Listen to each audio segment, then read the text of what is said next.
नमस्कार, मैं आपको प्रदोष व्रत कथा के बारे में बताऊंगी। सप्ताह के 7 दिन के अनुसार 7 प्रकार के प्रदोष होते हैं। रवि प्रदोष, सोम प्रदोष, भौम प्रदोष, बुध प्रदोष, गुरु प्रदोष, शुक्र प्रदोष, शनि प्रदोष। आज मैं आपको रवि प्रदोष की कथा सुनाऊंगी। यदि रविवार के दिन प्रदोष हो तो शिव जी के साथ साथ सूर्य देव की पूजा करें, फलाहारी रहें, शाम को सूर्य डूबने से पहले पूजा कर लें। प्रदोष व्रत में नमक, तेल आदि नहीं खाना चाहिए। दिन भर फलाहार व्रत कर शाम को पूजन करके गेहूं का आटा, दूध, मिठाई, गुड़, फल आदि खाना चाहिए। 1 वर्ष तक नियमित प्रदोष व्रत करने से मनुष्य के रोग, शोक तथा शत्रुओं का नाश होता है। अब मैं कथा प्रारंभ करती हूँ। एक बुढ़िया थी। रविवार के दिन वह हमेशा अपने घर को गाय के गोबर से लीपती तथा सायंकाल से पहले ही पूजा करती थी तथा पकवान एवं फलों से भोग लगाती और स्वयं प्रसाद खाती थी। इससे शिवजी और सूर्यदेव उस बुढ़िया के ऊपर प्रसन्न हो गए। उसके पास किसी भी प्रकार की कमी न रही। उसकी संपन्नता को देखकर पड़ोसिन उससे ईर्ष्या करने लगी। अपने मन में सोचा कि यह बुढ़िया मेरी गाय के गोबर से अपना घर लीपती है, इसी कारण उसको धन धान्य की प्राप्ति हुई है। अतः उसने अपनी गाय को घर के भीतर बांधना प्रारंभ कर दिया।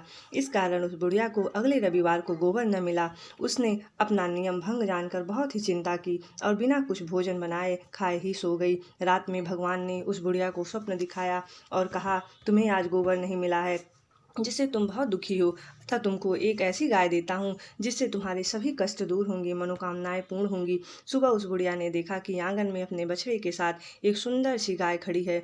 बुढ़िया को स्वप्न की बात याद आ गई। उसने बड़ी ही प्रसन्नता से गाय को ले जाकर बाहर बांधा। बुढ़िया की गाय को देखकर पड़ोसिन को और अधिक ईर्ष्या हुई। वह गाय सोने का गोबर करती थी। यह देखकर पड़ोसिन अधिक आश्चर्य करने लगी। उसने उस गोबर को उठाकर उसकी जगह अपनी गाय का गोबर रख दिया। इस प्रकार पड़ोसिन का यह नित्य का कार्य हो गया और बुढ़िया को पता ही नहीं था कि उसकी गाय सोने का गोबर देती है। तब भगवान ने सोचा, इस प्रकार तो बुढ़िया को कुछ भी लाभ न होगा। अतः एक दिन उन्होंने जोर से आंधी चलाई एवं जल वृष्टि की, जिससे उस बुढ़िया ने गाय को घर के भीतर बांधा।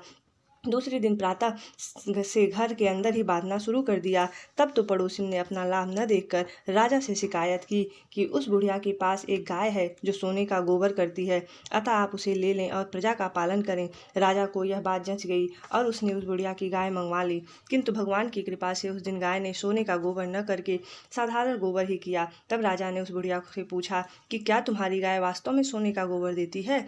तब बुढ़िया ने कहा, हे महाराज, मैं प्रत्येक रविवार को घर लीपती हूँ, भगवान की पूजा करती हूँ, उसी के प्रभाव से यह गाय मुझे प्राप्त हुई है और सोने का गोबर करती है। पड़ोसिन के कहने से आपने मेरी गाय छीन ली। यदि आपके यहाँ यह सोने का गोबर नहीं करती तो इसमें मेरा क्या दोष है? बुढ़िया की बात सुनकर राजा ने उस गाय को वापस कर दी तथा उसे क्षमा याचना की। राजा ने पड़ोसिन को दंड दिया तथा संपूर्ण राज्य में घोषणा कर दी कि सभी लोग रविवार का व्रत करें।